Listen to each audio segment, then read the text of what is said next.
मध्य प्रदेश में 28 सीटों पर उपचुनाव की तारीख जैसे जैसे नजदीक आ रही है, वैसे वैसे सूबे में बयानों की बाढ़ आ गई है।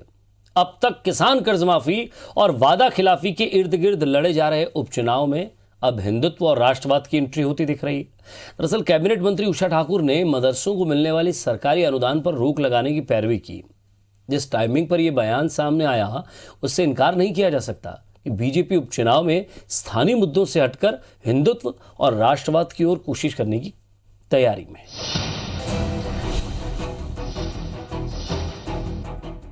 मध्य प्रदेश के उपचुनाव में अब हिंदुत्व और राष्ट्रवाद की वाइल्ड कार्ड एंट्री हो चुकी है। धर्म आधारित शिक्षा कट्टरता पनपा रही है, विद्वेष का भाव फैला रही है। सब बच्चों को सामूहिक रूप से समान शिक्षा दी जाए। अपने बेबाक और विवादित बयानों के लिए मशहूर कैबिनेट मंत्री उषा ठाकुर ने मदरसों को मिलने वाले सरकारी अनुदान को बंद करने की पैरवी की है। प्रदेश की पर्यटन और संस्कृति मंत्री उषा ठाकुर ने बयान दिया कि मदरसों में कट्टरता और आतंकवाद का पाठ पढ़ाया जाता है, लिहाजा मदरसों को मिलने वाले अनुदान पर रोक लगनी चाहिए। कैबिनेट मंत्री ने ये बयान किसी चुनावी सभा में नहीं, बल्कि बाकायदा प्रेस वार्ता बुलाकर कहा है। उषा ठाकुर के इस बयान को समर्थन भी मिला। प्रदेश की स्कूल शिक्षा राज्य मंत्री इंदर सिंह परमार ने उषा ठाकुर के बयान का समर्थन करते हुए कहा कि जिन संस्थानों में देश हित की शिक्षा नहीं दी जा रही, ऐसे संस्थानों को बंद किया जाना चाहिए।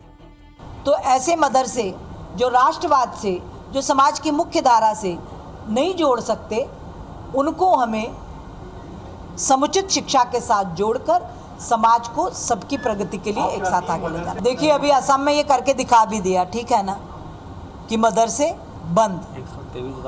राष्ट्रवाद के बाधा जो भी डालेगा, ऐसी सारी चीजें राष्ट्र हित में बंद होनी चाहिए। जिन्होंने देश को प्राथमिकता दे दी है, और ऐसे मदरसे निश्चित रूप से जम्मू कश्मीर और कई राज्यों में संचालित है, जहाँ से देश के विरोध में गतिविधि चल रही है।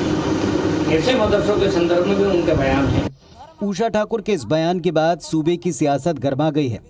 कांग्रेस ने मंत्री जी के बयान पर पलटवार करते हुए कहा, चुनाव जीतने के लिए बीजेपी जनता को भटकाने की कोशिश कर रही है।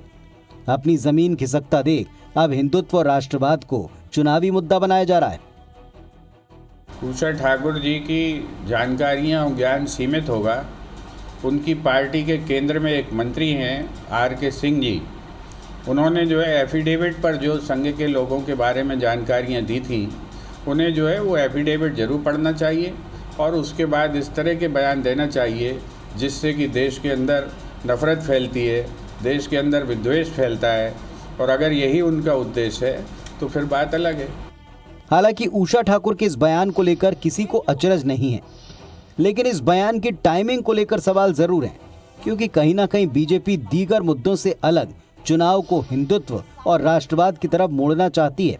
दीपक यादव, IBC 24, इंदौर।